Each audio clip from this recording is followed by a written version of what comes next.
Hey, I'm Carrie. Welcome back to my channel. Welcome for the first time, all around, welcome. I'm Carrieblogger, a career freelancer on Fiverr.com, and in today's Freelance Friday video, I'm going to be giving my career day speech. So I'm 25 and I've been out of high school for a while, and I'm kind of at this cool point where I'm like enough of an adult that I'm invited to come back to the high school to like help with things, be a community member, like be kind of an adult. Last year was the first year doing this career day presentation. Basically the concept is, I'm sure this doesn't happen at every high school, the career day concept is that there are like 30, 40, 50, like a lot of different people called in to speak about different careers that are available. So there's 4 different sessions, and for those 30-minute sessions, students are free to choose the 4 professions that they're kind of interested in, and then hear a 30-minute presentation from someone who's actually working in that industry to kind of talk about like the skills you need to have, how they got into it, kind of tips and advice for students who are interested in potentially pursuing that in the future. This Thursday is career day again.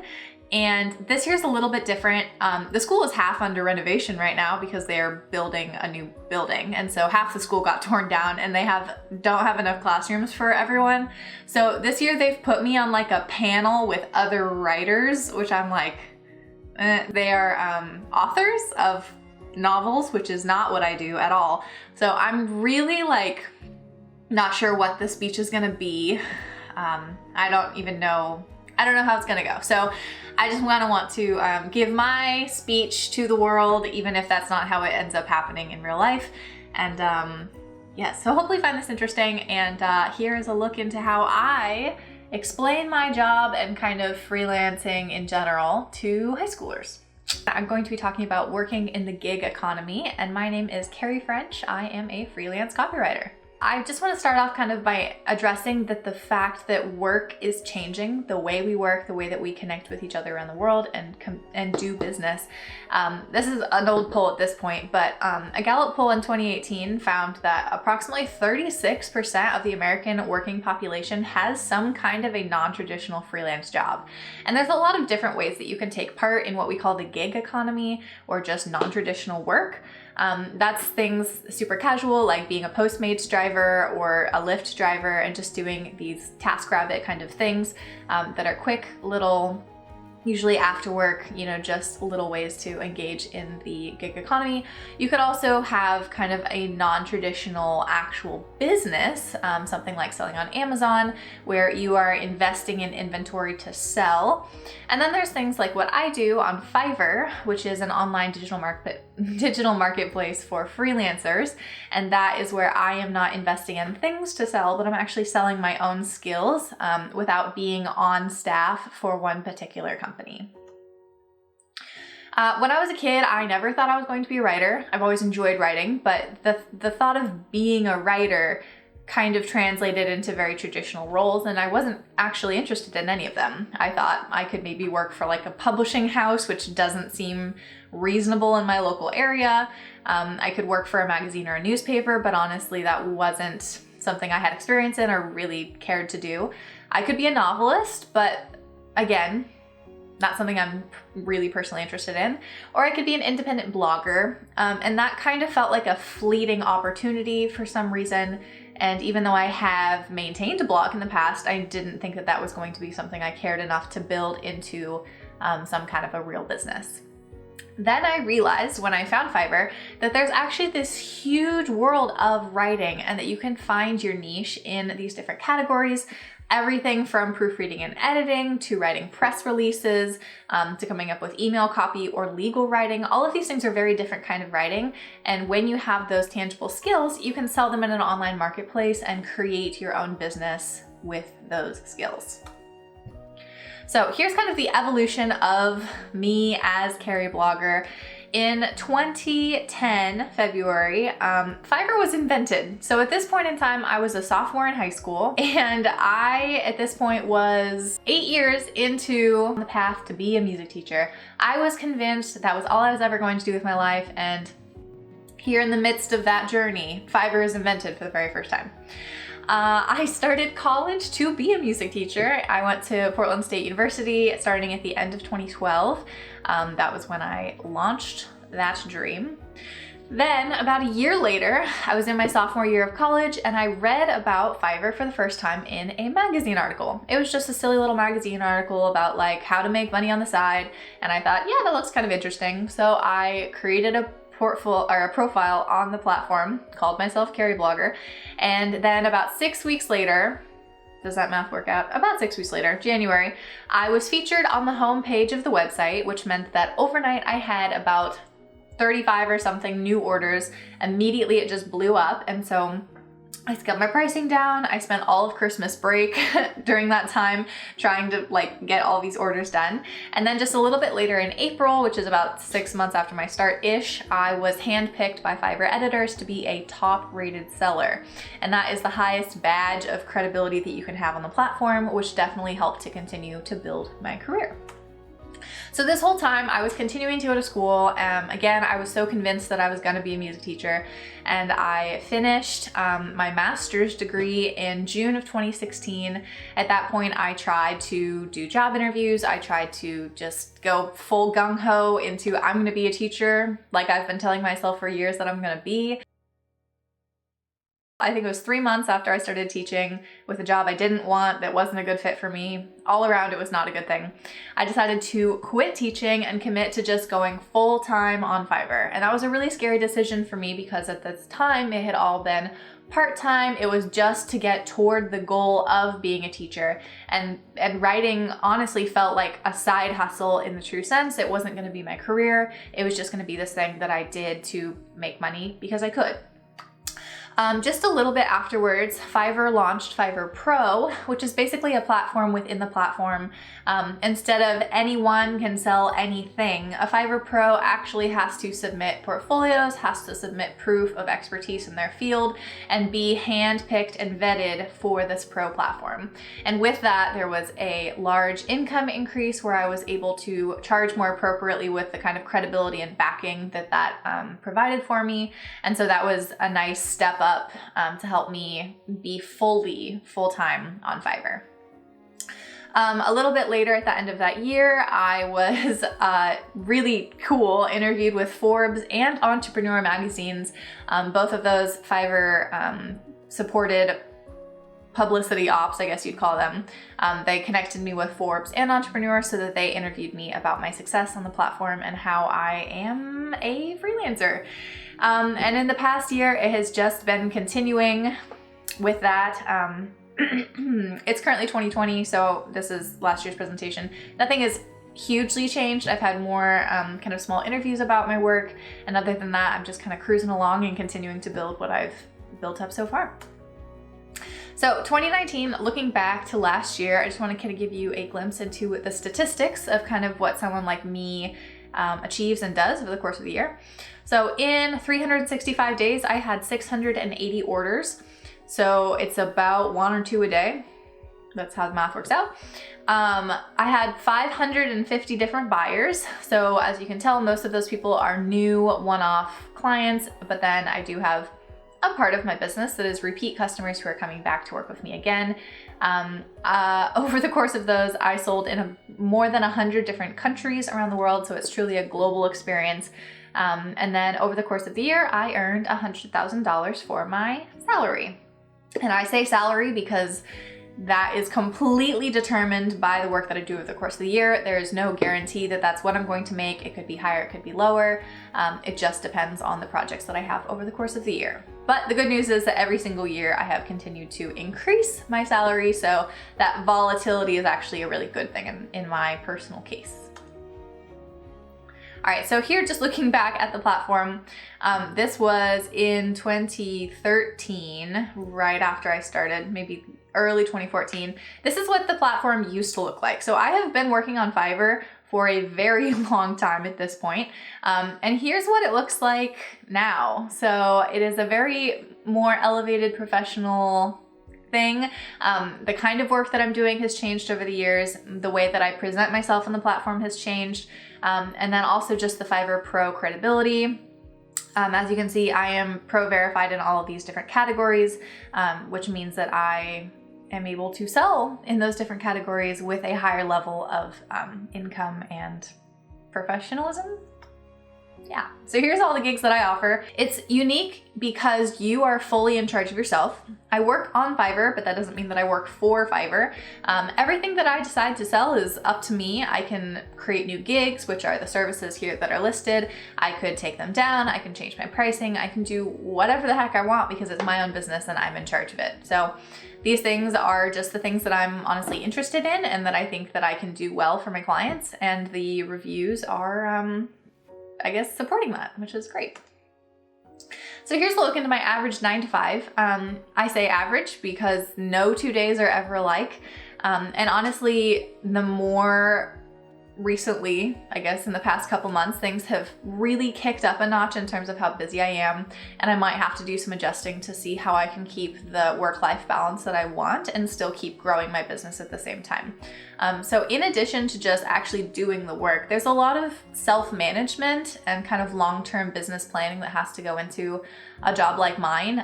Even if I don't sit and draft out my 5-year business plan, I'm still kind of always keeping an eye on the future and how I want my business to look and function and serve me, basically. So on an average day, I will wake up whenever I choose to wake up. I sleep for 9 hours and 20 minutes every single night because that's my perfect amount of sleep. And then the first thing I do is I answer messages. I do that literally even before I get out of bed. Like I mentioned before, it's a global experience, so I am working with people all around the world in all different time zones, and so they definitely message me overnight because that's the middle of their workday, and I deal with those right when I get up. Then I usually make tea. I do an order maybe in the morning. I might like go for a bike ride or go for a run or do something exercise related to get myself perked up in the morning. I usually have more messages to answer at this point because like I said, it's a 24/7 cycle. Whenever people need to message me, they do, and I just get back to them as quickly as possible. Then I usually have another order to do. Maybe I'll clean the house, do something chore related, answer more messages. Then I will cook myself lunch, and then I watch maybe TV or something while I am eating. Again, more messages. I don't remember what the map was for. Then I might practice my oboe or do something fun for myself. And then I usually write another order if it's a busy day. Usually I don't have 4 things to do a day, it's like 2 or 3.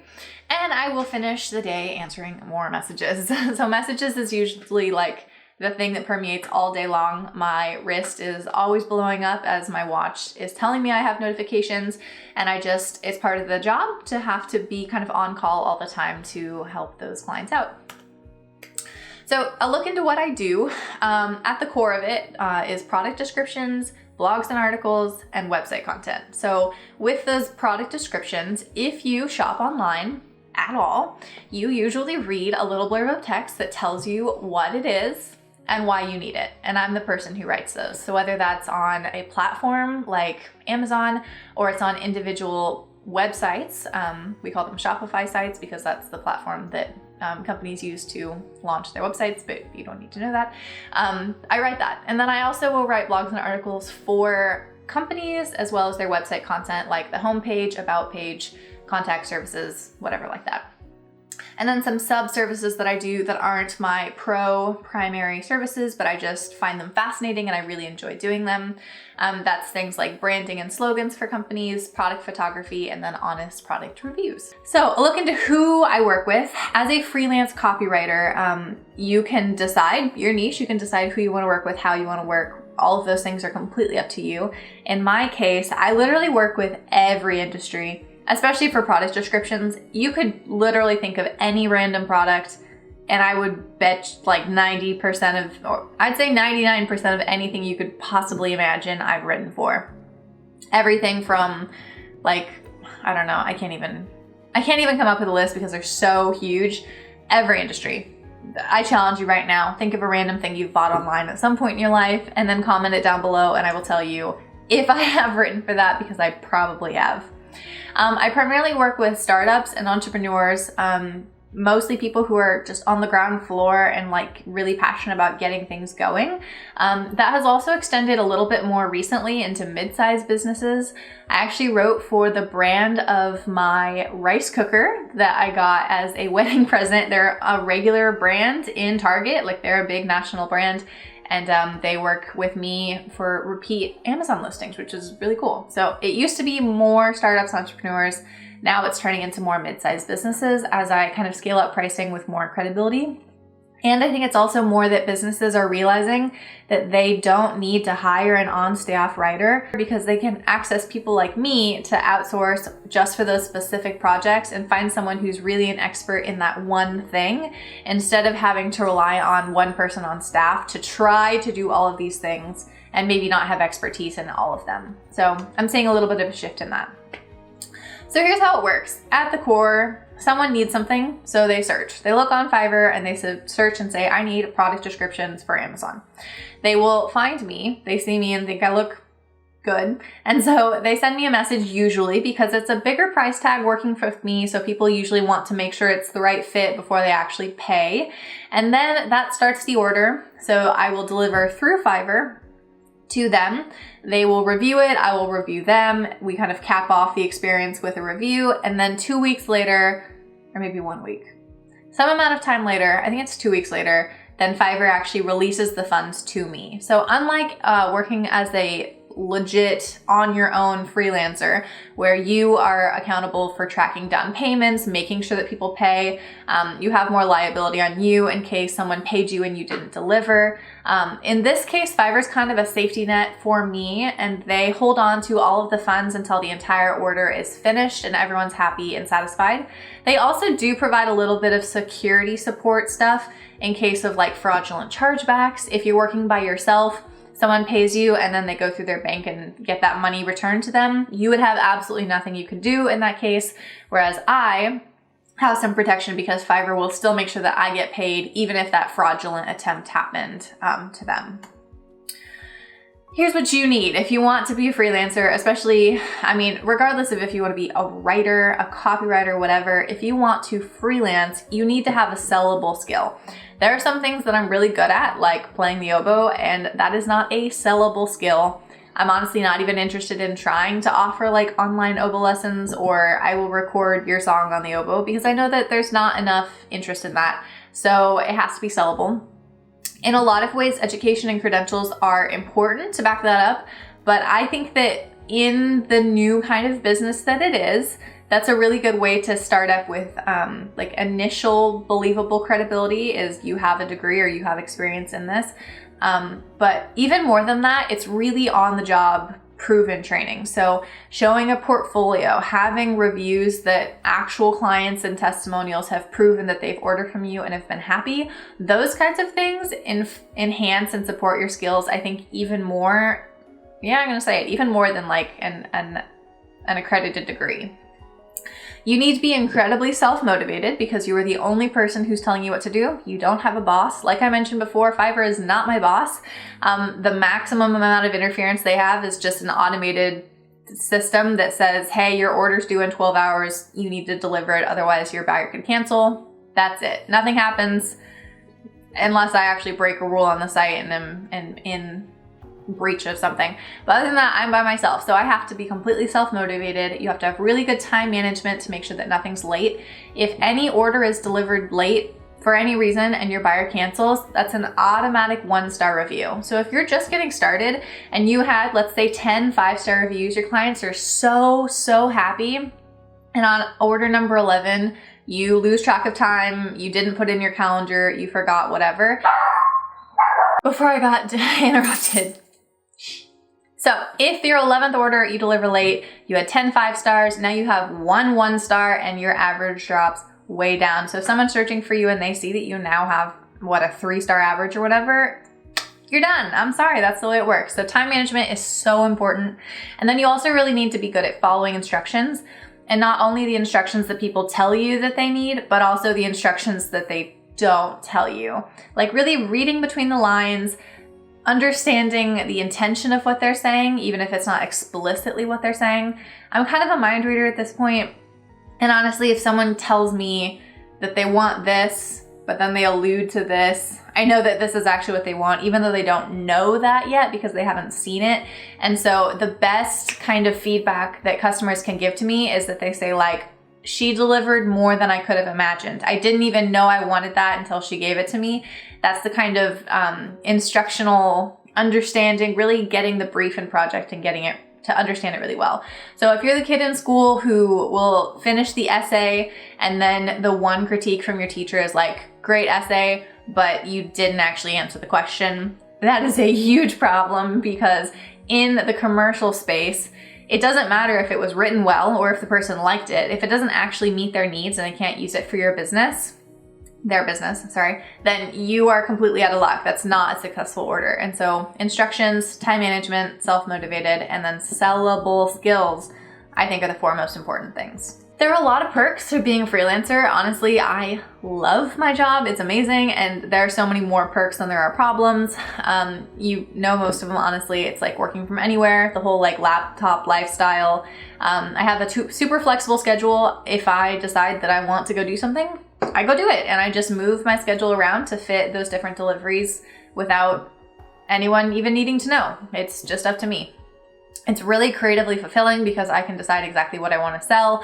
I can work with the kind of clients I want to work with, and I'm so personally in control, and I don't have to, rely on other people to tell me what to do, because I just do it myself. And then also there's unlimited earnings. Technically it's kind of volatility, but I'll get into that in a second. But you can literally earn as much as you can do, and that's really just up to you to put in the work and market yourself successfully to earn as much as you can or want to.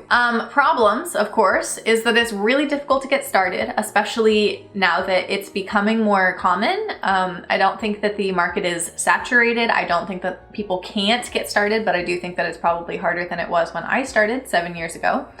It's also really hard in terms of taxes because you're self-employed. You don't have an employer paying part of your taxes.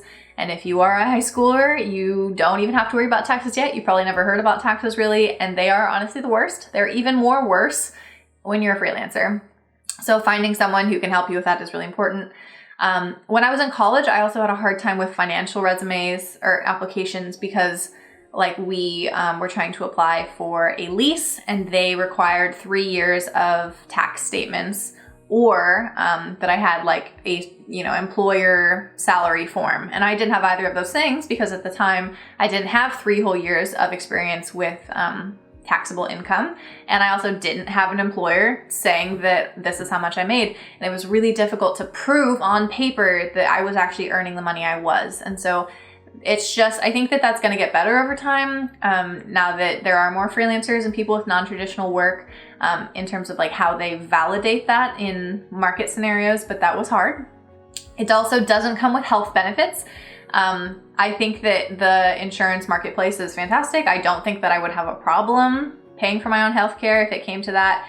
And I don't think that I hopefully we'll need that in the future. I think that universal healthcare is coming, but in any case, that's something to be aware of. And then last thing, you just might have to consider for the future that being a freelancer is non-traditional on a resume. So if you decided that you wanted to do freelancing and then later on wanted to move into a more traditional writing career or whatever you're doing, it could be difficult to prove what you've been up to and that it wasn't just a gap year or it wasn't just a couple clients on the side. But I think that having your really strong portfolio, having a huge mass of reviews to prove what you've been doing and who you've been working with, I don't personally think that that's a big problem that could not be overcome if you were deciding to make a career change in the future. My advice when it comes down to it is to really be open to explore new options. Like I said, Fiverr was not invented until I was in high school, and I was already several years down the road of convincing myself exactly what I wanted to do with my life. It took me a while to realize that I could change and that I could come up with different ways that my life would look. And so just be open to new things. And even the way that my gigs have changed over the years, almost all of them have happened because I had a repeat customer who said, "Hey, I really loved your product description work. That was great working with you. Could you write my crowdfunding campaign?" And I'm like, you know what? I've never done that before, but I would love to work with you again too. And as long as you're willing to take a risk with me, I'm willing to take a risk with you. And after I try it, then I realize how great it is. And then I realize that I can offer that as another sustainable independent service. So just be open to new things. The other thing is to make sure that you are aware as you get started that these side gigs can grow. It was a part-time job for me that turned into a full-time career. This is all I do. This is my complete income. And if I had treated it at the beginning like, oh, it's just a side thing. I mean, school is so busy, I just don't have the time to put into it. I'll just deliver late, no one will care. If I had been really lackadaisical about it, I wouldn't be where I am today. So be aware that when you are freelancing, you still need to treat it like an actual career because it could grow into that very easily. And in some cases, you might want it to grow into that. And then I also recommend that you factor in your personality. If you are super extroverted, or you need a lot of guidance to stick to a timeline, or you just don't like things to change day to day, then this probably isn't your dream job. If you are an introvert like me, if you want to be more in charge of your future, if you are okay with things being volatile and flexible, then this is your great job. And so just make sure that what you're choosing fits your personality and that you're not trying to mash your personality into something it doesn't fit. Like teaching for me personally just wasn't the right fit. And lastly, get tax help. Taxes are really hard. You need to find someone who can support you and answer all your questions and be attentive and helpful. And I have finally found that person. And as soon as you make any money freelancing, you need to find a tax expert to help you. Okay, here's my 3 places to find me if you're interested. My seller profile is at fiverr.com/Carrieblogger. You can also find my portfolio site at carrieblogger.com. And I'm on YouTube as Honest Only by Carrieblogger. Basically just Google Carrieblogger and you will find me, and it's really easy to get in touch that way. So I really hope that this has been interesting for you. If you are a student or someone considering a potential of entering the gig economy in the future, I encourage you to do it. It's fantastic for a lot of reasons. And if you are maybe an adult like me and either you're delving into freelancing or you've been doing it for a while, I just hope that it was kind of an interesting look into how I perceive my career and how I kind of shape it and explain it for other people. There we go. Thanks for being here on this Freelance Friday. New blue backdrop, by the way, very excited about that. Thank you again so much for watching, and let's get back to work.